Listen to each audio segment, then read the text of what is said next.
Je trouve que la course à pied, ce sport est formidable pour ça, c'est que tu arrives à t'ouvrir, tu réfléchis plus comme tu réfléchis quand tu fais pas de sport, tu penses à des choses, voilà, qui sont positives, tu es dans la nature, t'as une ouverture d'esprit qui est différente et je trouve que c'est quelque chose que je retrouve pas forcément dans d'autres sports. Et j'adore du coup la course à pied pour ça.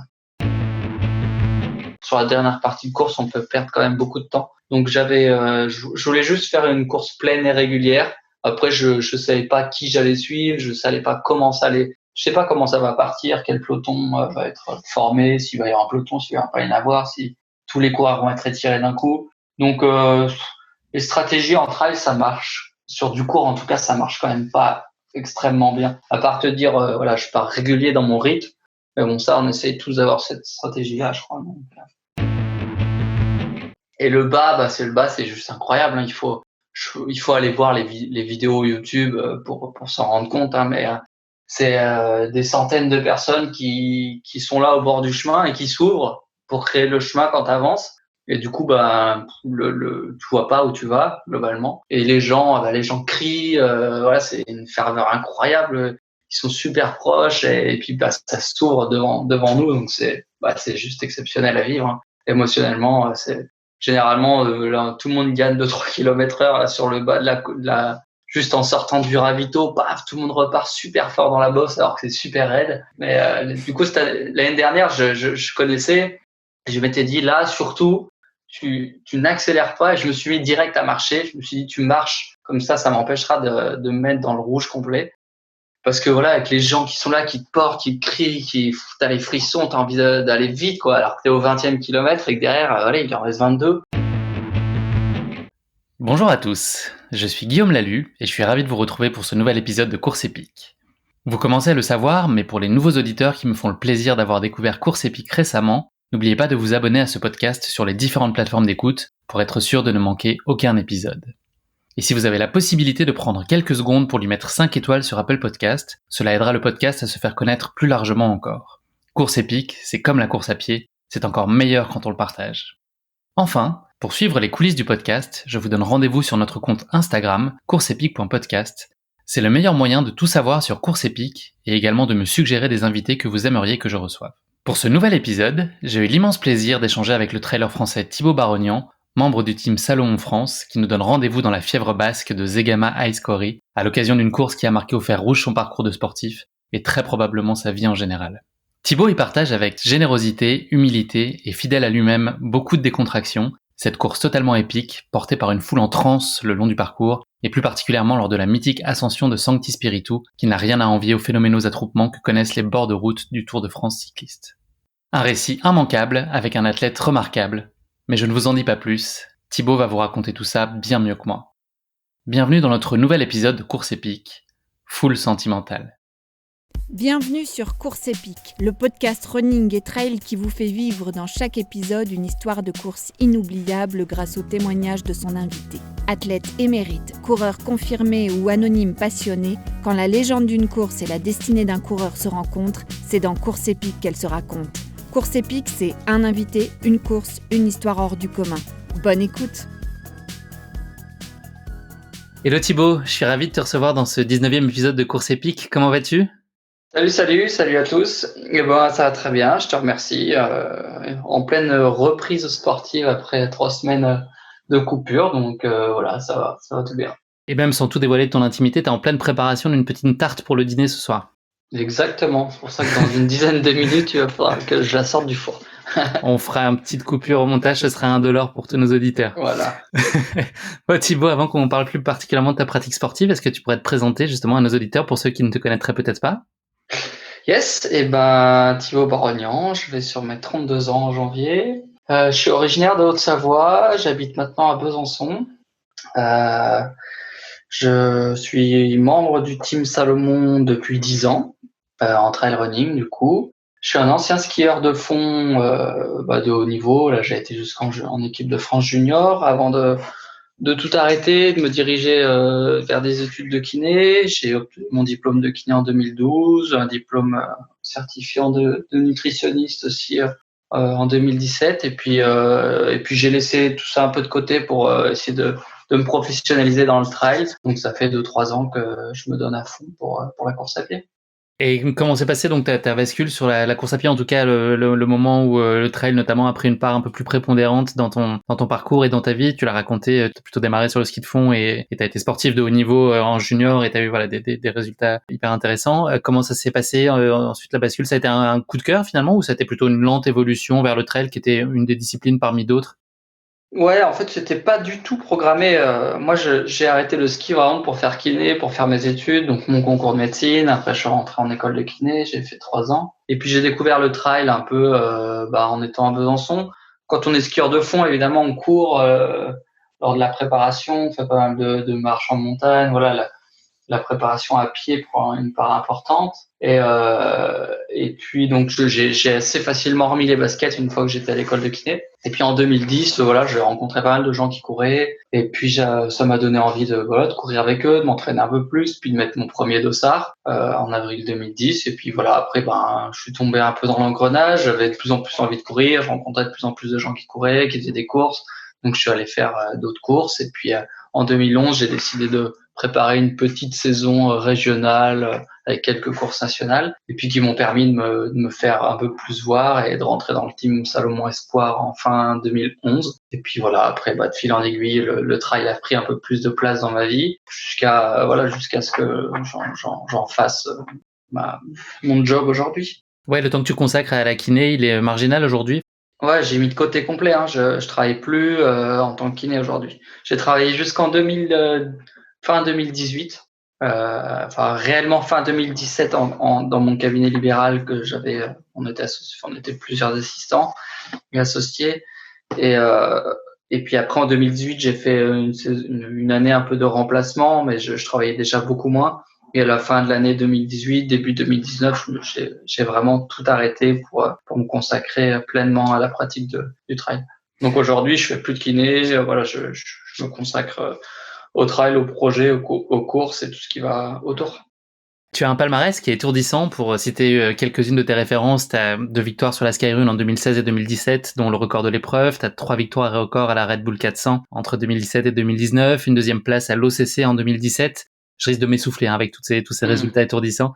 Une 2e place à la Mascareigne en 2017, une 4e place au Marathon du Mont Blanc en 2018, qui est une course que tu affectionnes particulièrement. Ouais. Une 4e place au Golden Trail Series au classement général l'année dernière. Et puis une victoire et un record sur tes terres au Trail des Forts de Besançon, que j'ai eu la chance de venir faire cette année. D'ailleurs, j'étais quelques mètres derrière toi, en tout cas au départ. C'est le seul moment où j'étais près de toi, parce que sinon j'ai dû finir, je pense, 2-3 heures derrière. Mais en tout cas, j'ai découvert Besançon à cette occasion et j'ai passé un super moment. Cool. Bref. Et puis voilà. Et puis il y a Zegama, dont évidemment on va parler plus largement tout à l'heure. Si on exclut Zegama, est-ce qu'il y a 1 ou 2 moments charnières de ta vie sportive particulièrement significatifs, que ce soit une course, une rencontre, enfin voilà, un moment où tu as senti une bascule dans ta vie sportive et peut-être même dans ta vie en général?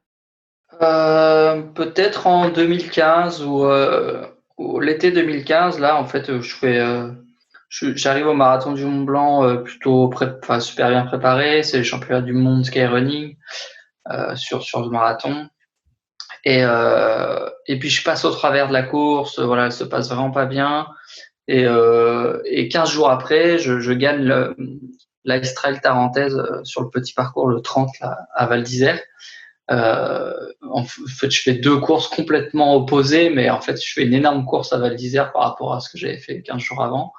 Et puis j'ai l'impression que depuis cette course-là, voilà, ça a été un peu déclic, il s'est passé des choses après derrière. Tu passes un petit cap, autant psychologique que physique. Et puis 2016, j'ai enchaîné quasiment 14 victoires, je crois, d'affilée. Pas d'affilée, mais sur la saison, sur des formats entre 20 et 40 km. Donc ouais, en l'été 2015, là, il y a eu un truc, j'ai l'impression. Et puis depuis, ce palier passé, j'ai encore progressé, mais on va dire qu'il y a des caps qui sont un peu plus importants que d'autres.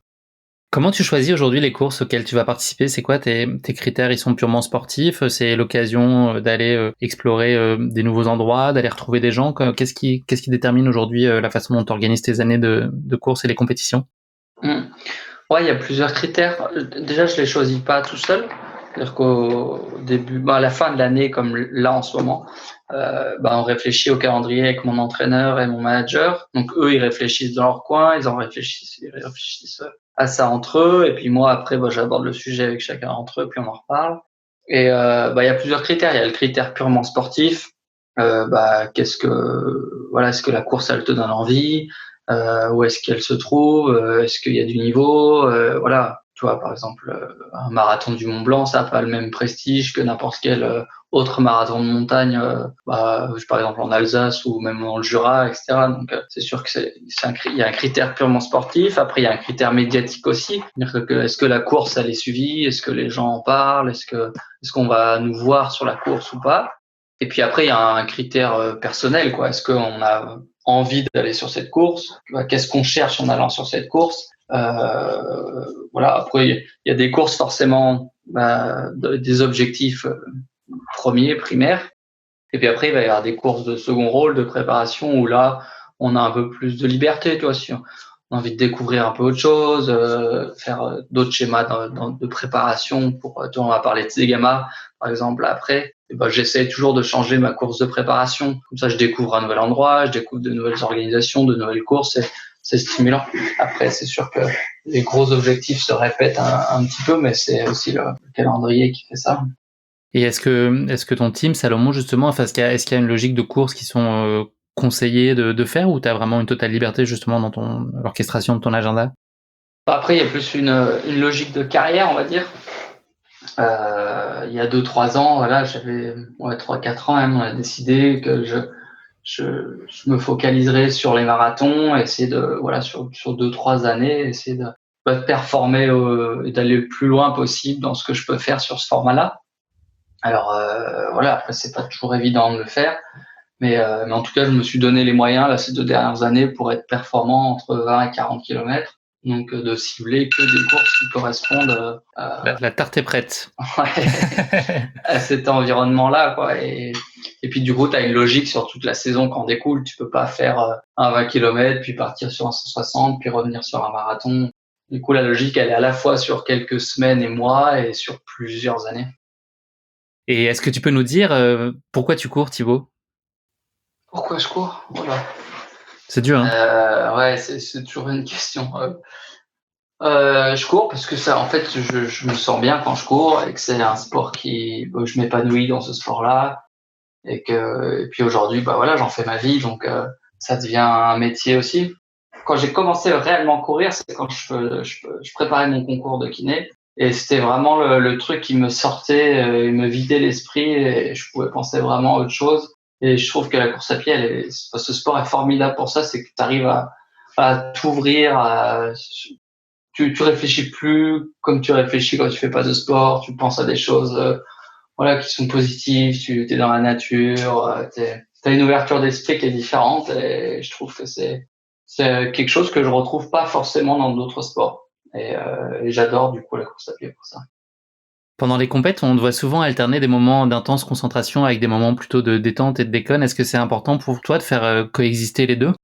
Ouais, pour moi, ça reste, c'est un métier, mais ça reste du sport et ça doit rester du plaisir. Donc, j'ai toujours vu le sport comme du plaisir et comme quelque chose qui t'apporte du positif dans la vie. Donc, c'est sûr qu'en compétition, il faut savoir être un peu sérieux, mais il faut savoir aussi déconner. Sinon, voilà, c'est un peu ma philosophie, quoi. C'est d'être sérieux, mais pas de se prendre trop au sérieux non plus. T'es quand même un des seuls qu'on a vu sourire là au Golden Trail Championship avec les conditions d'enfer qu'il y a eu aux Açores fin octobre. T'es, je pense, un des seuls qui avait la banane sur un certain nombre de photos. Est-ce Si que je triche quand je les vois, je souris. Ouais, c'est ça. Dès qu'il y a plus de photographes, c'est la grise mine. Ouais. Est-ce que tu te qualifierais plutôt de coureur solitaire, ou tu vis ce sport aussi beaucoup pour des moments partagés, des moments collectifs, ou tu cherches un peu les deux finalement? Ouais, je pense que je suis plutôt partagé parce que j'aime beaucoup aller m'entraîner seul, tu vois, aller en montagne seul. En tout cas, ça me dérange pas du tout. Mais par contre, quand il faut le partager avec les copains, aller faire des grandes balades et tout, j'adore ça. Et puis aller sur une course, par exemple, je l'envisage quasiment jamais seul. Pour moi, aller sur une compétition, c'est aussi de la partager, de partager les moments de vie qu'il y a autour. Et même si on va courir peut-être seul pendant la course, moi, j'ai besoin de le partager, quoi. J'avais échangé d'ailleurs avec Camille Bruyat il y a quelques semaines à l'occasion de votre grande traversée cet été. Là, ça avait l'air d'être un super moment justement de partage. J'avais été assez étonné de voir que vous étiez hyper autonome dans la gestion de cette grande traversée pendant plusieurs jours. Vous avez vécu votre vie comme des grands, quoi, sans encadrement et c'est ça. des belles aventures. Si on se regarde un peu dans le miroir et surtout toi d'ailleurs, est-ce que tu pourrais nous dire ce que tu considères être tes points forts et peut-être les zones sur lesquelles tu vois des améliorations possibles ou des choses que tu rechignes peut-être plus à faire en préparation ou dans les entraînements? Est-ce qu'il y a des trucs qui t'emmerdent un peu plus que d'autres? En point faible, je suis pas hyper à l'aise dans tout ce qui est ultra technique, que ce soit à la fois en montée ou encore plus en descente. Globalement, la descente, c'est pas la partie de course que je préfère, surtout quand elles sont ultra techniques ou très très roulantes où il faut courir. Voilà, ça me va sur quelques kilomètres, mais pas plus. Donc ouais, le très technique en course me va pas très bien. Et puis côté point fort, je pense que je suis assez polyvalent, c'est-à-dire que je passe très bien quand il faut courir, que quand c'est un peu technique, quand c'est joueur, quand c'est casse-pattes. C'est peut-être le terrain sur lequel je m'entraîne qui fait ça aussi, mais je pense que je suis un athlète assez polyvalent. Et puis j'aime quand même bien grimper, même si aujourd'hui sur le circuit je suis pas le meilleur grimpeur, mais voilà, s'il faut grimper longtemps, ça me dérange pas. Et d'un point de vue peut-être mental, que psychologiquement, est-ce que tu considères aussi que t'es hyper robuste et à toute épreuve? Ouais, toute épreuve, je sais pas. Après, c'est vrai que bon, en tout cas, ceux qui m'entourent disent que j'ai un mental assez fort, que je lâche rien. Après, c'est vrai qu'on peut toujours faire mieux, hein. Il y a des courses où on se dit, ouais, bah là, j'aurais pu être plus costaud dans la tête que ça, mais je pense pas que ce soit un réel point faible. En tout cas, j'aime bien les conditions qui sont un peu merdiques. J'aime bien quand c'est pas habituel. Donc, je pense que ça en fait plutôt une force. T'as une approche qui est très rigoureuse de tes entraînements et plutôt que de faire du volume, à tout prix, tu vas plutôt mettre un point d'honneur à privilégier la qualité de tes entraînements. Est-ce que tu peux nous expliquer aujourd'hui comment tu fonctionnes sur une semaine type? Ouais, alors du coup, je suis entraîné par Christophe Mallardet depuis 9 ans, là, 10 ans, depuis le début en fait. Et puis il a toujours eu cette philosophie-là de plutôt privilégier la qualité à la quantité. Et donc j'ai un plan d'entraînement partagé sur Drive et c'est vrai que je suis assez rigoureux sur l'entraînement. Enfin, j'aime bien faire ce qu'on me demande de faire. Après, c'est sûr qu'il me le demande pour moi, hein. C'est l'entraînement que je fais, il est que pour moi, mais j'aime bien que quand ce soit écrit, bah, ce soit réalisé, quoi. Donc j'aime bien faire les choses bien à l'entraînement et c'est vrai qu'on fait beaucoup de qualité, donc bah, ça passe par du travail de fractionné, du travail de gamme, de renforcement musculaire. Donc par exemple une semaine type, je vais avoir entre 6 et 8 séances avec 2 à 3 séances vraiment typées spécifiques, quoi. Travail de VMA, travail de VMA ascensionnel, de descente, de seuil, etc. Je vais avoir une séance de renfort, un ou deux footings plutôt de récup, de transition, ou alors un petit coup de vélo, et puis une séance un peu plus longue, donc que ce soit à pied, à ski, à vélo. À pied, c'est vrai que je fais pas des séances longues toutes les semaines, mais par contre, si c'est à vélo ou à ski, bah, c'est beaucoup plus facile d'aller caler à 3-4 heures, quoi. Je fais pas en volume horaire, ça va aller une semaine assez classique, elle va tourner autour de 12-13 heures, mais je vais pas faire des semaines à 20 heures, quoi. Eh ben, écoute, merci beaucoup pour cette intro, Thibaut. On va passer désormais à notre séquence de la basket chinoise, un format redoutable de portrait chinois version sportif, pour continuer à mieux te connaître. Première question de cette basket chinoise, si tu étais un personnage de fiction, qui serais-tu? Oh là, j'aime pas du tout la fiction, globalement. Tu vois, que ce soit à télé, au cinéma, j'ai jamais trop accroché, donc je pourrais pas te donner comme ça de personnages de fiction. Après, je viens de finir une série là qui s'appelle Dark, et les personnages remontent dans le temps. J'ai trouvé ça assez marrant pour essayer de changer le cours des choses. Une série qui porte assez bien son nom. Moi, j'ai commencé aussi. C'est très très sombre. C'est allemand, hein, c'est ça, si je dis pas de bêtises? Dark, ouais. Ouais. Et écoute, je suis pas allé au bout. Ne me spoil pas la suite. Ouais. Mais c'était vachement bien en tout cas. Parfait. Et si tu étais un animal, qui serais-tu, Thibaut? Alors, je pense un chat. Je trouve ça drôle. Les chats, je les aime bien. Ils sont expressifs. Ils dorment, ils mangent, ils sont tranquilles, ils se font câliner. Ouais, c'est La belle assez vie. apaisant, quoi. Ouais, la belle vie. Ok. Et est-ce qu'il y a une sportive ou un sportif qui suscite une forme de respect particulière chez toi ou une certaine forme d'admiration? J'ai longtemps fait du foot, gamin, et j'ai toujours apprécié Zidane. C'est peut-être un peu bateau, quoi, mais j'aime bien ce qu'il est devenu aussi aujourd'hui, comment il a construit sa carrière, ce qu'il était à l'époque en 98, voilà, ce qu'il véhiculait. Je trouvais que c'était un super gars. Puis maintenant, ce qu'il a réussi à faire sur sa transition post-carrière, c'est assez chouette. Ouais, il s'inscrit dans la durée. Il a réussi à exceller en touchant à pas mal de choses. Ouais, ouais. Même si le foot en soi, voilà, j'adore le sport en lui-même. Après tout ce qui se passe autour, c'est loin de moi, mais voilà. Si on Est-ce que parle tu as vraiment été du sport attristé par la éternel. toute récente mort de Maradona? Ah, je crois que je suis pas assez fan de foot. J'ai été beaucoup plus touché par celle de Dominici, par contre. Oui. C'est un coup dur là quand même pour les sportifs. Année Ouais, difficile c'est aussi, mais vrai. en général avec Kobe Bryant aussi en début d'année. C'est vrai. C'est année terrible pour plein d'autres raisons d'ailleurs, mais voilà. On va vite tourner la page. Parfait. Bah écoute, merci beaucoup Thibaut pour cette basket chinoise. On va maintenant parler de ta course épique Zegama AS Gori, que pour des raisons évidentes de prononciation, je vais appeler maintenant simplement Zegama pour le reste de l'épisode. Donc, pour présenter la course en quelques mots, c'est donc une course de skyrunning qui se dispute chaque année autour du village de Zegama au Pays Basque espagnol, qui devient le temps d'un week-end l'épicentre du trail mondial. Le parcours forme une boucle autour de ce village et traverse le massif d'Aradz et la cordillère d'Aezcori par des sentiers techniques alternant forêt et prairies d'altitude. La course, elle se tient depuis 2002 sur un parcours de 42 km 195, donc c'est la distance marathon, mais avec un dénivelé positif de plus de 2700 mètres. Et la côte de Sancti Spiritu, dont on va avoir largement l'occasion d'en reparler, longue de 2,5 km pour 550 mètres de D+, constitue le moment le plus intense de la course. Les coureurs montent sur ce sentier en terre dans une prairie d'altitude et sont entourés de milliers de spectateurs qui forment une véritable marée humaine.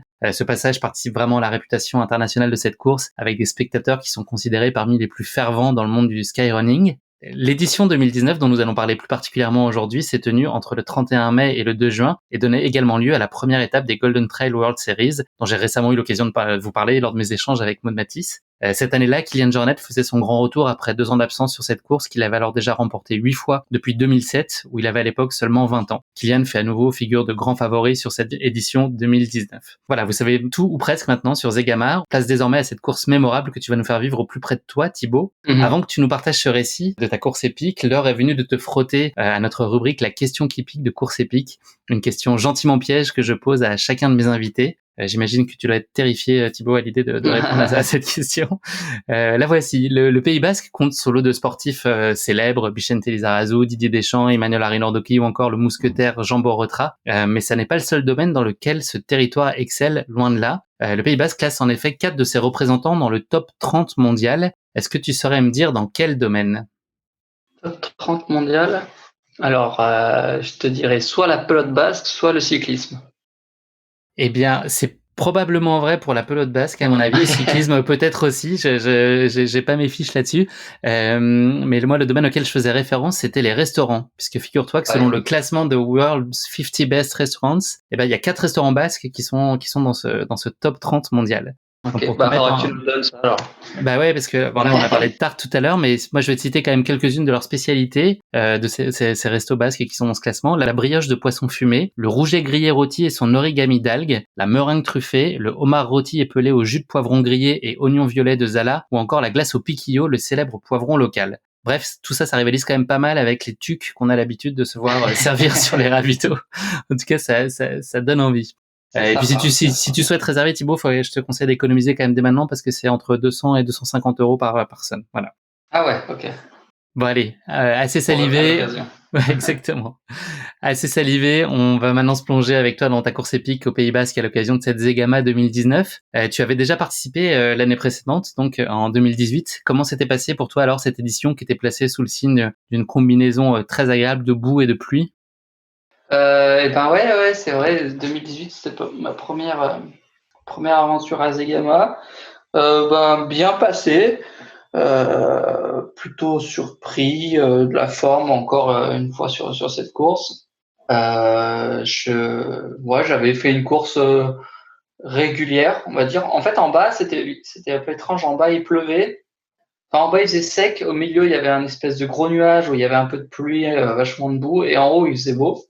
Donc c'était un peu étrange au niveau des conditions. Et j'ai fait une bonne course, placée toujours aux alentours du top 10, avec un petit regret, c'est que je passe au sommet avec Marc Lohenstein et Stian Angermund. Et en fait, la nana qui est là-haut, elle trouvait pas ma flasque de ravitaillement. Et du coup, je perds énormément de temps à ce moment-là parce que le temps qu'elle trouve ma flasque, quoi. Et je perds une trentaine de secondes et 40 secondes sur Marc et Stian sur une partie qui est hyper technique et qu'il faut connaître. C'est sur une crête, c'est pas bien marqué. Et du coup, voilà, je perds le contact avec les deux qui, eux, vont jouer le podium derrière. Donc, un peu frustré à ce moment-là. Puis après, derrière, je me reprends bien. J'avais pas mal couru avec Max King. Mais non, une belle première expérience. J'ai fait 7e. Donc c'était cool pour une première Azegama. C'était chouette. Déjà prometteur et annonciateur de bons résultats à venir sur la course. Alors, si on revient à 2019, tu sortais d'une victoire chez toi au Trail des Forts de Besançon. Est-ce que à ce stade-là de la saison, on est plutôt au début de la saison, est-ce que tu avais des convictions fortes sur ton état de forme ou tu étais dans une forme d'incertitude liée au fait que c'était le tout début et que tu savais pas trop comment te positionner? Alors ouais, on avait fait un training camp en avril avec tout le team Salomon, avec pas mal de volume, ça allait plutôt bien. Et puis derrière, j'avais enchaîné par le trail de Buis-les-Baronnies, qui était une sélection pour la championnat du monde. Et puis j'étais arrivé complètement cuit. Voilà, j'avais que 5 jours entre le stage et la course, c'était un peu court. J'avais pas mal de force, mais j'avais pas trop d'énergie en réserve. Et donc c'était pas très bien passé, mais voilà, c'était plus pour tenter puis voir comment le corps réagissait après un gros volume. Et puis derrière, j'avais fait du coup un petit mois après le trail d'effort. Je fais une bonne course, je gagne avec le record. J'avais couru quand même assez vite, plus de quasiment 15 à l'heure quoi sur 28 bornes et avec 1000 de dénivelé. Et non, c'était une bonne préparation et du coup j'arrive à Zegama, j'ai toujours pas couru en fait de marathon. Donc c'est un peu l'incertitude. J'avais fait une belle prépa, j'avais fait des jolis blogs, des jolies séances. Mais par contre, j'arrive avec un peu de pression là-bas. Je sais pas pourquoi, mais j'avais pas réussi à placer mon marathon et à être 100% sûr de enfin, on n'est jamais 100% sûr, mais être hyper confiant par rapport à la distance, quoi. Mais voilà, c'était un peu l'incertitude en arrivant quand même. On aura l'occasion d'en parler plus largement tout à l'heure, mais qui disait Gamma dit ferveur populaire assez inégalable. Est-ce que avant même la course, toute la ville vibre à l'unisson? La ville, quand je dis ville, c'est même plutôt un village, vibre à l'unisson pour cet événement. Est-ce que l'atmosphère déjà pré-course, est-ce qu'il y a déjà une forme de tension ou en tout cas d'enthousiasme particulier? Ouais, c'est vrai que c'est un tout petit village, hein, Zagama, et puis tout est tourné autour de la course forcément. En fait, c'est assez calme avant la course, je crois que c'est le samedi après-midi, il y a les jeunes, il y a des courses de jeunes, etc. Donc avant ça, c'est vraiment tranquille. On sent qu'il y a une ambiance, mais en fait, c'est parce que nous, on la crée finalement, les athlètes, tous ceux qui sont là. Et puis ça commence vraiment à démarrer le samedi après-midi quand il y a présentation des coureurs, présentation des élites, où là, on sent qu'on est rentré dedans et que tout le monde est là pour à la fois venir voir le spectacle et puis venir courir. Donc ça monte crescendo en tension. Et le dimanche soir, c'est l'apothéose, si j'ai bien compris, après la course. Ouais. Là, c'est encore une fois, tout est dédié à la course. Donc il y a un bar resto où voilà, dès qu'on finit la course, on peut aller manger. C'est une association qui tient ça. Il y a des bénévoles qui sont sur la course, qui sont là. Et puis voilà, ça se partage et puis on fête dignement la course le dimanche soir, même avant le dimanche soir, on va dire, mais le dimanche après-midi, ça attaque déjà fort. La récompense. Ouais. Kilian Jornet, Rémi Bonnet, Andy Walker, le Polonais Bartłomiej, je vais tenter de le dire, Przedwojewski, Stian Angermund-Wick, qui est le tenant du titre, enfin, en tout cas pas le tenant du titre, mais qui a le record de la distance, et toi, notamment, font de ce plateau de cette édition 2019 un plateau extrêmement relevé, qui a d'ailleurs réservé son lot de surprise. Avec quelles ambitions, toi, tu te présentes sur la course? Avec ma 7e place de l'an dernier, c'était de faire au moins aussi bien. Après, voilà, l'objectif, il était de rentrer dans le top 10 du général. Donc, c'est sûr que je venais pour un top 10, c'était certain. Après, ça se joue tellement à pas grand-chose entre un top 5, un top 10, même le podium. Des fois, voilà, c'est dur de se dire, faut que je fasse podium, quoi. On va déjà faire une course pleine, et puis si je fais une course pleine, je sais que je serai pas loin des 10. Donc après, voilà, ça va dépendre aussi de comment vont les autres. Donc l'objectif, c'était le top 10, et puis de faire mieux si ça va bien, quoi. Les conditions sont extrêmement chaudes cette année-là. Est-ce que c'est quelque chose que tu redoutes particulièrement? Est-ce que tu es plutôt adepte du frais habituellement ou la chaleur, ça te dérange pas particulièrement? Alors, je suis pas un grand fan de la chaleur, mais surtout la chaleur humide. Par exemple, les conditions qu'on a eues aux Açores, dernièrement là, c'est pas quelque chose qui me va très bien. J'ai l'impression de suffoquer. Voilà, je m'adapte pas très bien à cette chaleur humide. Par contre, la chaleur sèche, je la gère un peu mieux. Et cette année-là, en fait, ils ont été vraiment cool. Et il y a eu la même chose sur le marathon du Mont Blanc un peu plus tard. C'est qu'ils ont accepté tous les ravitaillements externes en eau. Ça veut dire que tout le monde pouvait nous donner de l'eau au bord du chemin. Et ça, c'était cool parce que du coup, tout le long de la course, on a pu s'arroser. Et je crois que j'ai pas fait une demi-heure en étant sec, quoi. Donc, on s'est arrosé vraiment souvent.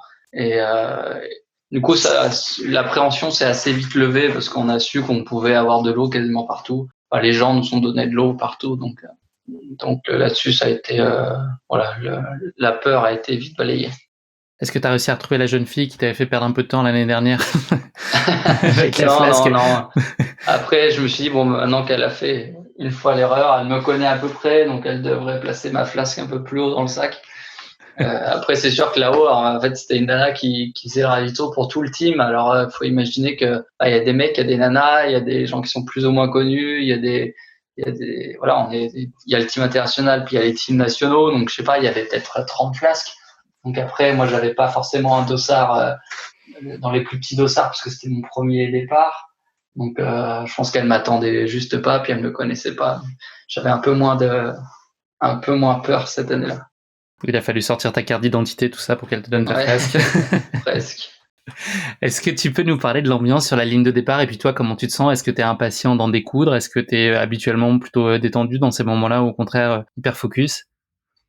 Ouais, je suis arrivé assez tendu quand même à Zegama le jeudi avant la course. Et puis une fois sur place, ça s'est vraiment estompé. J'étais vraiment bien.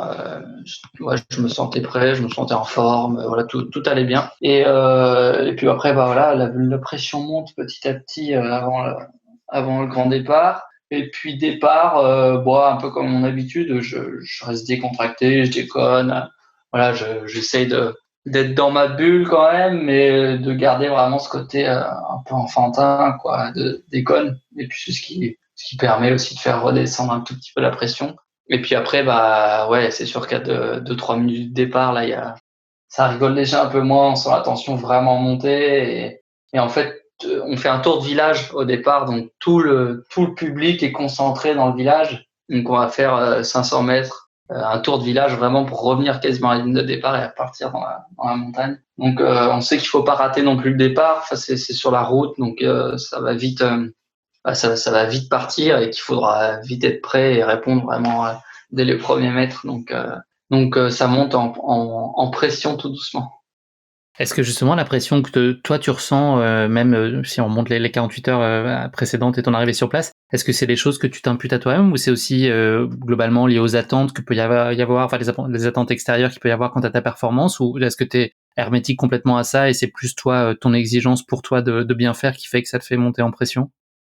Ouais, non, c'est vraiment que moi. Après, c'est du bon stress, quoi. Enfin, les semaines précédentes, j'avais vraiment fait tout ce qu'il fallait, entraînement, nutrition, sommeil, etc. Enfin, je sentais que j'avais vraiment fait le job comme il faut. Et c'était peut-être un peu de pression. Voilà, j'ai envie d'y aller. Maintenant, je suis en forme. Il faut que ça se concrétise, quoi. Et une fois sur place, j'avais peut-être besoin juste d'être sur place, tu vois, pour me dire bon, bah maintenant c'est la course. Il n'y a plus qu'à se reposer 2 jours et puis ça va être tranquille. Mais c'est vraiment moi l'idée de bien faire et de concrétiser tout cet entraînement-là par une belle course, quoi. Mais après, je pense pas forcément à ce que les autres vont attendre. La saison, elle faisait que commencer. Voilà, si tu te trouves sur une course, c'est pas c'est pas la fin de la carrière, quoi. Est-ce que tu avais échafaudé une stratégie particulière pour cette course? Non, non, je fais rarement vraiment de stratégie, tu vois, au kilomètre. Après, l'idée, c'était de faire une course régulière, de pas partir trop vite parce qu'on sait que c'est long quand même, et que la dernière montée, elle est, en fait, sur la dernière partie de course, on peut perdre quand même beaucoup de temps. Donc je voulais juste faire une course pleine et régulière. Après, je savais pas qui j'allais suivre, je savais pas comment ça allait, je sais pas comment ça va partir, quel peloton va être formé, s'il va y avoir un peloton, s'il va pas y en avoir, si tous les coureurs vont être étirés d'un coup. Donc, les stratégies en trail, ça marche. Sur du court, en tout cas, ça marche quand même pas extrêmement bien. À part te dire, voilà, je pars régulier dans mon rythme. Mais bon, ça, on essaye tous d'avoir cette stratégie-là, je crois. Donc ça y est, le départ est donné. La course démarre donc par un premier tronçon de 7 km et une côte de 500 mètres de D+. Autour de toi, donc tu vois quand même un certain nombre de coureurs qui eux partent pleine balle. Donc peut-être que tu te dis que c'est un peu présomptueux, en tout cas ils vont peut-être au charbon en partant à ce rythme-là. Toi, comment tu gères ces premiers kilomètres et cette première ascension? Ouais, comme je l'ai dit juste avant, là, on fait un tour de village vraiment dans Zegama, quoi. Donc là, c'est ferveur populaire. Enfin, faut vraiment imaginer un départ, je sais pas, un peu comme l'UTMB. Si certains ont déjà vécu le départ de l'UTMB, dans les rues de Chamonix, il y a des gens sur 3-4 lignes. Et puis, c'est comme ça dans le village. C'est grosse ambiance et tout le monde veut faire un peu le tour du village en tête, tu vois, surtout les Basques. Et donc, ça part super fort sur ces 500-600 premiers mètres.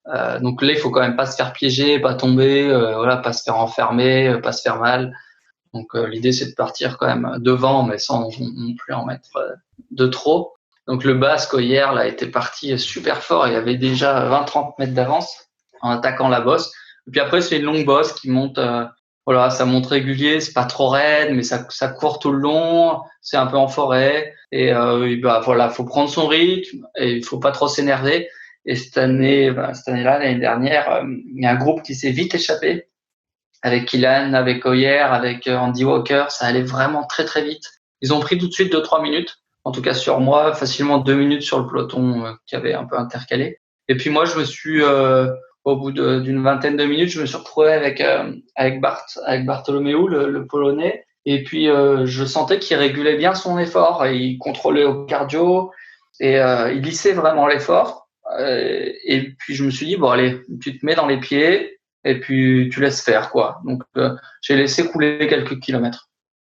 Donc tu te cales sur ces pas. Du kilomètre 7 au kilomètre 16 et demi, vous êtes parti sur un sentier de forêt et puis l'ascension de la Rats qui constitue le premier point haut de l'épreuve avec ses 1443 mètres d'altitude. Comment vous gérez cette section?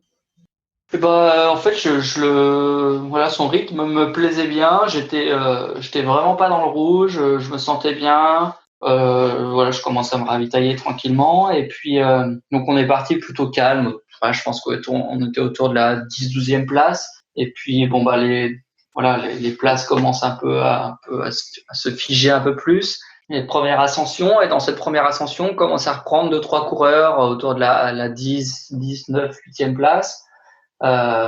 Et puis je me sens super bien, j'arrive encore à parler, à déconner un peu avec ceux qu'on double. Et puis on avance à bon rythme, voilà, régulier, bon rythme. On alterne un peu lui devant, moi devant.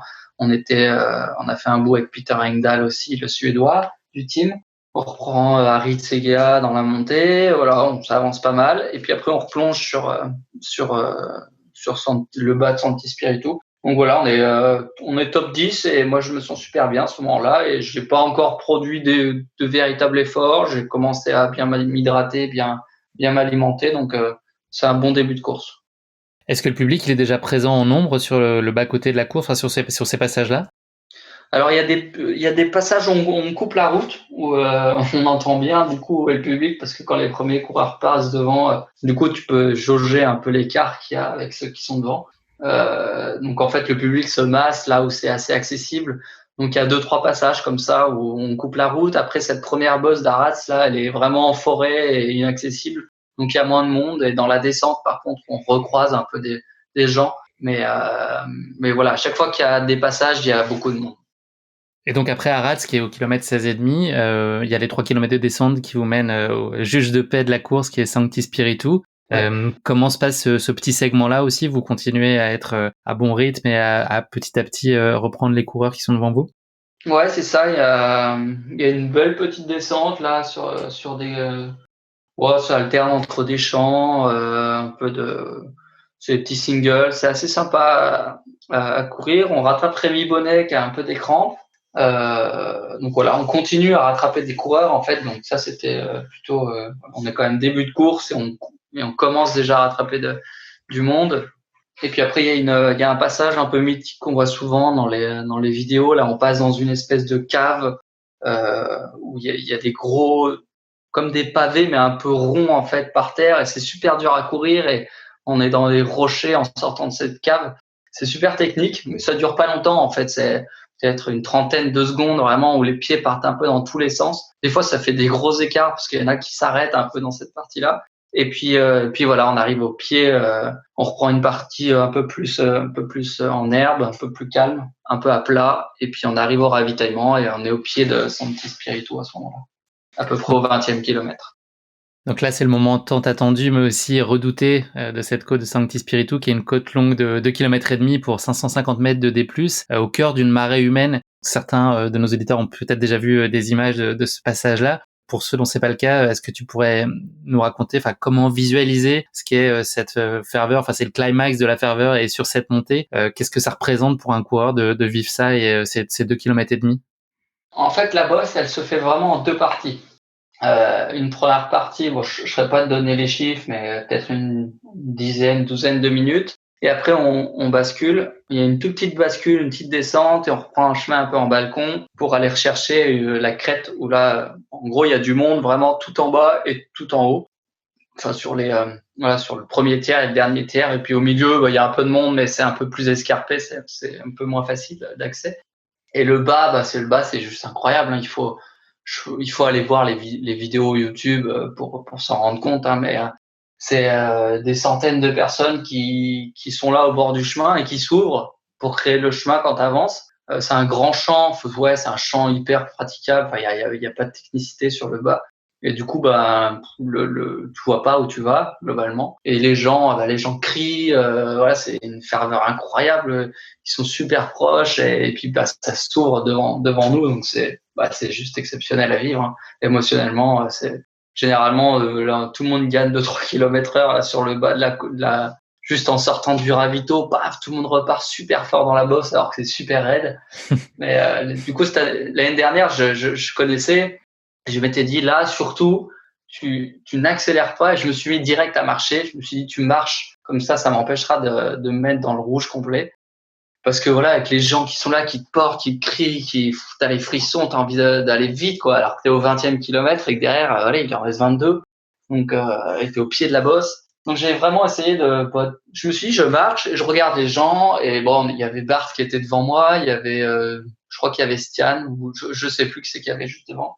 Bref, on était 2-3 là à se voir, donc je me suis dit, bon, de toute façon, je me cale sur le rythme, et puis dans tous les cas, je perdrai pas de temps. Et puis, ouais, tu regardes, tu vois un peu des gens que tu connais, des gens que j'ai vu par exemple un organisateur de la Skyrun qui était là, et je m'attendais pas du tout à le voir à ce moment-là ou à cet endroit-là, quoi. Et du coup, t'as les frissons, j'étais tout content de traverser cette foule-là. T'as les copains, les photographes qui sont là. Ouais, puis tu peux échanger un regard, tu peux échanger un mot, parce que ça va vraiment pas vite pour le coup. Donc c'est une portion qui est vraiment incroyable, et c'est cette portion-là qui fait vraiment bah, La légende de la course, ouais. ouais, la légende de Zegama, quoi. Et est-ce que ça peut avoir un côté oppressant aussi d'avoir tous ces gens-là autour de toi, ou c'est juste galvanisant et hyper réjouissant de sentir tous ces gens-là aussi près de toi et ces regards, ce que tu disais, voilà, partager ce moment-là? Moi, je pense que ça dépend vraiment de comment tu te sens dans la course. Moi, j'aime beaucoup cette ferveur-là, mais si je me sens pas bien, par exemple une fin de course ou un moment où t'es pas bien, etc., ça peut vite être un peu oppressant et lourd, tu vois, à porter. Des fois, quand je me sens pas bien puis qu'il y a beaucoup de bruit, j'aime pas trop. Mais pour le coup, l'année dernière, j'étais super bien, donc j'ai essayé vraiment de prendre cette énergie positive pour la transformer dans les jambes. Et puis bon, ça dure de 10-12 minutes peut-être, je sais plus exactement. Et après, hop, tu bascules sur la droite, ça redescend un petit peu, et là, d'un coup, il y a plus personne. petit sentier et c'est le grand calme, quoi. Ça passe de tu t'entends pas ni courir, ni souffler, ni rien du tout, à d'un coup, il y a plus personne. Le calme après la tempête, c'est l'inverse C'est de l'adage exactement célèbre. ça. Sur 5 minutes, c'est un petit chemin un peu escarpé en balcon et après ça reprend, ça remonte où là il est un peu enlacé, tu vois un peu devant toi et il y a un peu de public qui commence à s'amasser et là ça redevient progressif crescendo, il y a de plus en plus de monde et on arrive sur ce dernier tiers de montée là-haut où par contre c'est beaucoup plus technique, donc le chemin il est vraiment marqué. Donc les gens sont un tout petit peu moins proches de toi, mais il y a encore des centaines de personnes. Il y a des photos aériennes qui sont vraiment incroyables à voir parce que du coup, quand tu es sur la course, tu vois qu'il y a du monde, mais tu vois pas combien il y a derrière en fait. Et puis voilà, ça te porte jusqu'en haut de cette bosse et puis après, toute la difficulté, c'est de pas s'emporter, pas se laisser emporter vraiment par le public et de réussir à gérer cette portion-là pour que derrière, tu puisses encore être lucide sur la descente. Donc toi, tu arrives en haut de la côte plutôt en bon état. On est à peu près à la mi-course à ce moment-là, un tout petit peu plus. Toi, tu as bien géré, t'es plutôt serein sur ton état physique à ce moment-là. Ouais, on est mi-course au niveau la distance, un tout petit peu moins, mais par contre, on a passé la mi-course en temps. Et là, on bascule en fait deuxième et troisième avec Bart. Donc, on a remonté tout le peloton, en gros, depuis le bas de la première bosse jusqu'en haut de Santi Spiritu. Et devant, il y a que Kylian. Et donc, on bascule 2 et 3. Moi, je me sens super bien.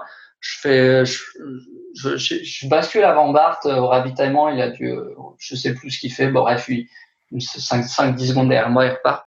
Et puis après, il y a une longue portion technique. Donc là, je l'ai laissé faire parce qu'il est meilleur que moi sur vraiment le trait technique. Une longue crête en fait qui descend. Enfin, c'est du faux plat montant un peu à flanc de crête, mais c'est vraiment technique. On n'avance pas très vite, mais on descend pas. On continue vraiment à avancer sur la crête, mais sur une partie rocheuse qui est pas hyper sympa à courir. C'est super sympa au niveau du paysage, mais en tout cas, moi, je me fais pas trop plaisir sur cette portion-là de course. Et puis après, on bascule. Donc, on bascule les deux vraiment dans la descente de Santi Spiritu. Donc là, ouais, on est à peu près au kilomètre 30 et on arrive sur la partie qui est vraiment la descente finale. Donc vous vous sentez toujours assez bien. Toi, c'est peut-être même une surprise à ce stade-là de la course, enfin aux alentours du kilomètre 35, de voir que t'as pas de coup de mou. Ouais, alors après, entre la descente de Santi Spiritu et la bascule finale vers Zegama, il y a vraiment un gros morceau, entre peut-être 25 et 35 là, même entre 25 et 32 peut-être. Mais en fait, on retombe, la descente de Santi Spiritu, on retombe dans une grande plaine qu'il faut traverser. Donc là c'est long parce qu'il faut vraiment courir, mettre de la vitesse, et puis tu vois devant ce qui se passe et tu vois derrière.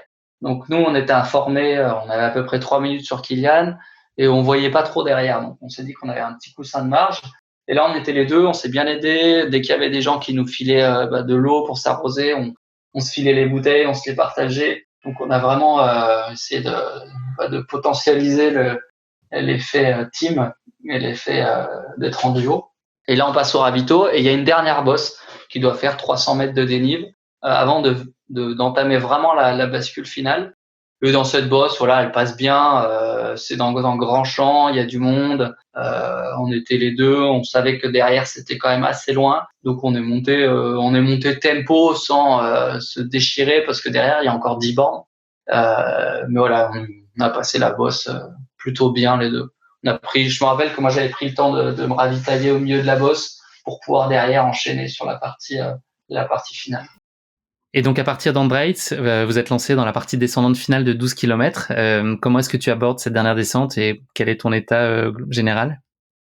Ouais, donc là, je suis un peu surpris parce que on est toujours à 3 minutes de Kylian. En fait, on perd pas de temps depuis une quinzaine de kilomètres. Et puis derrière, il y a vraiment un gros écart parce que dans cette dernière bosse, c'est vraiment tout dégagé, quoi. Et on voit loin derrière, mais je dirais, voilà, il y a personne à 1 minute, 30 secondes, 1 minute. Donc on a quand même un petit matelas. Et puis je connais la descente. Au début, puis après ça roule en forêt vraiment vite. Donc, partie technique où Bart, il est souvent plus à l'aise que moi, je me dis, il faut vraiment que je tienne sur cette. Il y a pas grand chose, il y a 5 minutes. une portion un peu plus joueuse, et après ça court, et je sais que si je suis avec lui là, je perdrai pas de temps, et voilà, on peut vraiment être meilleurs tous les deux, quoi. Et du coup, ça file, quoi, ça déroule, on y va, et puis plus on avance, plus on se dit on va vers le podium. Donc il y a à peu près 10 kilomètres une fois qu'on est là-haut. Donc les kilomètres ils défilent super vite, hein, ça va vite dans cette forêt, c'est piste forestière, parfois petit single, parfois grosse piste, mais ça court super vite.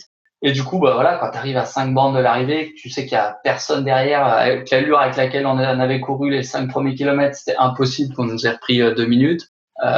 Donc on perd pas de temps sur Kylian devant, donc on se dit que voilà, notre rythme il est quand même super bon. Et puis là, tu commences à réaliser que tu es en train de faire une belle course, j'ai un peu les frissons et tout, ça allait vraiment fort, tu croises un peu des gens, les copains et tout, il y a un dernier ravitaillement, ça fait bien du bruit aussi. Et puis 2-3 kills de l'arrivée, là je perds un tout petit peu de temps sur Bart. J'avais des crampes sur les 2 sartorius là aux cuisses. Du coup, je dois perdre un peu de temps, je me dis lève un tout petit peu le pied, voilà, pour ne pas t'arrêter. Donc j'ai laissé un tout petit peu filer à un moment donné, et puis voilà, après ça a filé sur l'arrivée, quoi. C'était pas une alerte qui t'a fait peur? Enfin, tu t'es dit qu'en le gérant et en faisant le dos rond, un petit peu, en levant un petit peu le pied, ce serait suffisant pour pas que ça se dégrade? Ouais, les crampes au sartorius, là, c'est des trucs ça gêne en fait quand tu cours, mais ça t'empêche pas, comme une crampe au quadri ou aux ischios, vraiment d'aller tendre ou plier ta jambe. Donc je savais que voilà, en diminuant un tout petit peu le rythme, ça allait passer. Et puis voilà, après du coup je fais quand même une bonne dernière, enfin je dois perdre peut-être 1 minute sur l'histoire crampe là, mais par contre la fin de course, ça se remet un peu à vallonner sur la fin, il y a 2-3 petits faux plats montants, il y a 2-3 petits coups de cul dans le dernier kilomètre, et j'allais vraiment vite encore, donc je m'inquiétais pas. Donc tu continues à un rythme effréné. À quel moment tu te dis que tu as peut-être un gros coup à jouer avec le record français de l'épreuve au-delà du podium qui commence à être de plus en plus acquis et qui est en soi déjà extraordinaire? Est-ce que tu as en tête cette idée du record français de l'épreuve, ou absolument pas, c'est pas un sujet pour toi à ce moment-là? Ouais, non, en fait j'ai pas du tout regardé le chrono. Je vais regarder avant d'attaquer la dernière bosse, mais à 10 bornes, tu sais pas combien de temps tu vas mettre, quoi. Tu peux pas savoir à 30 secondes près. Donc non, l'idée c'était d'aller chercher ce podium, tu vois, quand t'es à 2-3 bornes de l'arrivée, puis que t'es troisième, et que ça va encore super bien, voilà, tu commences à réaliser. J'essaie d'en mettre le plus possible sans prendre trop de risques pour pas se blesser, tu vois, connement à 2 kilomètres de l'arrivée et de finir en vrac. Donc non, ça va super bien, ça file, et puis quand je reprends la route finale, t'es en haut du village, t'as un petit bout de route où là je vois un copain qui filme, là je me dis que là c'est bon, ce podium il est acquis, et puis là ouais, c'est L'explosion. les émotions qui remontent, et puis je savais que derrière il y avait un chrono, donc j'ai pas lâché jusqu'à la ligne. Tu conclus ces 42 km à une fabuleuse 3e place dans un temps record de 3h56 et 20 secondes à moins de 1 minute de Bart, et à 4 minutes de Kylian, et puis 4 minutes devant le Norvégien Anger Mudvik, qui est le recordman de l'épreuve, on en a parlé tout à l'heure. Ouais. Tu signes accessoirement la meilleure perf française de l'histoire sur Zegama. C'est incroyable quand même ce résultat et cette performance-là. Ouais, c'est sûr que c'était pas. Ouais, je m'y attendais pas, et après c'est sûr qu'à posteriori, comme je disais, j'avais fait une super prépa, je me sentais bien. Enfin voilà, tout était aligné ce jour-là. Je fais un bon début de course. Les faits de course ont fait que ça se passait super bien aussi. L'entente avec Bart a été vraiment incroyable, et puis il m'a vraiment aidé à aller vite. Et oui, de rentrer dans ce village en 3e place, avec tout le monde qui t'attend, et puis de savoir que le chrono il tourne et il est en ma faveur. Voilà, quand je rentre dans le village, je regarde le chrono et je me dis voilà, il te reste je sais plus combien de temps pour battre le record, ou aller chercher. C'était marrant parce que la veille, on nous avait distribué des petits cartons là pour remplir le temps qu'on avait estimé. Et puis voilà, l'idée c'était de foutre sur les réseaux sociaux, de taguer des gens, etc. Et je l'avais pas fait sur les réseaux, mais j'avais estimé à 30 secondes près mon temps que j'ai réalisé, donc c'était assez drôle. Et voilà, je donne tout jusqu'à la ligne pour aller voilà, décrocher le meilleur chrono possible, et puis faire honneur à cette 3e place. Mais ouais, l'arrivée, c'est un gros soulagement, plein d'émotions. Beaucoup de fierté. Ouais, c'est sûr que c'est toujours un bonheur de concrétiser toutes les contraintes, tous les sacrifices que tu mets en place et qu'il y a autour de l'entraînement et de ces années et de ces mois de préparation. C'est toujours une grande joie de réaliser une belle course comme ça et de conclure là-dessus, quoi. Tu l'as dit juste avant, tu avais pronostiqué ce résultat à 30 secondes. Est-ce que ça veut dire que c'est pas une surprise finalement pour toi d'être à ce niveau-là? Parce que très humblement, tu visais un top 10 et tu dis que c'est difficile de prévoir, mais finalement, c'était imaginable comme résultat? Oui, c'était imaginable. Après, c'est sûr qu'il fallait que tout soit ouvert et tout se passe bien. Et puis voilà, tout s'est formidablement bien passé. Donc après, je connais mes capacités, hein. Je vais pas me cacher. Je vais pas dire que j'allais viser 4h15, quoi. Tu vois, ça n'a pas de sens par rapport à la course que j'avais faite l'année dernière, les conditions qu'on avait. Voilà, la condition que j'avais, je savais que je pouvais viser un joli temps, une jolie place. Mais après, de là à le deviner à 30 secondes près, bon, j'ai eu certainement un peu de chance, mais voilà, c'est aussi pour ça que je voulais pas l'afficher la veille, hein, pas faire le gars qui se la raconte et qui a pété le chrono, mais c'était pas l'objectif premier, mais c'est sûr que je suis très content aujourd'hui d'avoir réalisé ce chrono-là. Est-ce que cette course, elle a changé des choses pour toi? Est-ce qu'elle t'a appris des choses sur toi et tes capacités? Enfin, est-ce que ça, en termes de confiance, est-ce que ça a été un palier supplémentaire pour toi? Ouais, c'est sûr, hein, c'est sûr que de réaliser des courses comme ça, tu prends pleinement conscience de ce que tu peux faire, de quelle gestion tu peux avoir, de comment toute l'expérience que tu as engrangée, tu peux la mettre à profit, quoi, en gros. Donc, c'est des super souvenirs, puis c'est des choses que tu essayes après de reproduire pour que ça se passe au mieux sur les courses suivantes. Après, voilà, c'est parce que tu réussis une fois que ça va marcher sur toutes les courses, mais en tout cas, c'est des courses qui font passer un cap, autant dans la tête que physiquement, et ça peut que servir pour la suite. Est-ce que tu imagines pouvoir un jour faire encore mieux sur ce parcours ou c'est impossible à dire ou c'était là les conjonctions des planètes étaient parfaites ce jour-là? Qu'est-ce que tu crois fondamentalement? Est-ce qu'on t'attend encore plus haut sur Zegama l'année prochaine? Zegama, c'est tellement dépendant du temps qu'il fait que dans les mêmes conditions, refaire aussi bien, je sais pas, parce que il y avait vraiment tout qui était aligné ce jour-là. Après, si tu as des conditions un peu plus fraîches, euh, qui sont forcément pas de la boue de A à Z, mais voilà, pas forcément hyper sèches au niveau du terrain, mais en tout cas fraîches au niveau de la température, je pense qu'on peut gagner du temps, ouais.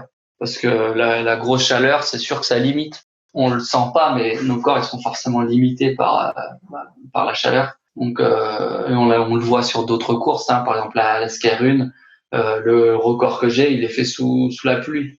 Donc, même si ça glissait un peu plus sur le terrain, les corps, ils sont quand même plus refroidi, tu peux aller chercher un peu plus loin, t'es pas limité par la chaleur. Donc je pense que si on veut aller se rapprocher d'un chrono record de Stian ou même nos propres personnel records, il faudra peut-être une météo clémente, fraîche, clémente, pas trop de pluie, pas trop de boue. Mais encore une fois, il faudra que tout soit aligné pour aller claquer un peu mieux.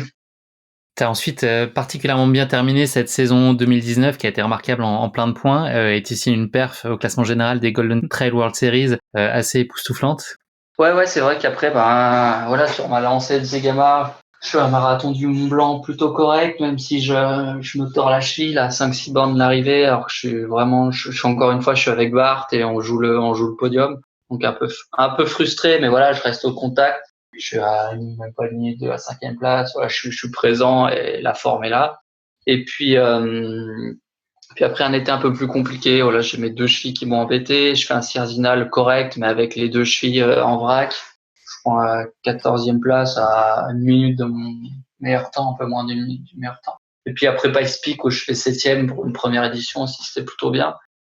Donc voilà, j'ai été assez régulier malgré une petite fatigue durant l'été avec les chevilles contournées.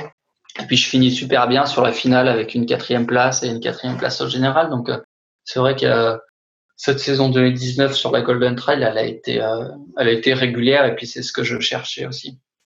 Merci beaucoup Thibaut pour ce récit passionnant et cette performance de très haut niveau dans la chaleur basque dans tous les sens du terme. On va parler un peu d'avenir maintenant. Est-ce que tu as un calendrier de course qui est clairement établi pour 2021 en dépit des nombreuses incertitudes qui planent encore? Voilà, le calendrier a tendance à s'éclaircir. Enfin, en tout cas, l'horizon s'éclaircit. Est-ce que toi, tu vois clair sur 2021? On est en train de travailler dessus là, donc la première partie de saison, en gros, j'ai essayé de caler un peu les choses. Donc je devrais retourner sur la Golden Trail.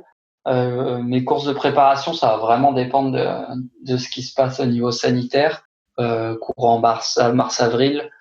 Je voudrais bien aller à la Bouillonnante en Belgique, peut-être sur un 30 bornes pour préparer Zegama. Et puis donc Zegama en mai, ça sera le premier objectif. Et puis le marathon du Mont Blanc fin juin. Et puis après, en fonction des deux courses, soit j'irai dans le Dolomite, soit j'irai à Zinal, ou les deux, à voir. En tout cas, voilà, je vais essayer d'avoir au moins trois courses correctes pour le général de la Golden Trail Series.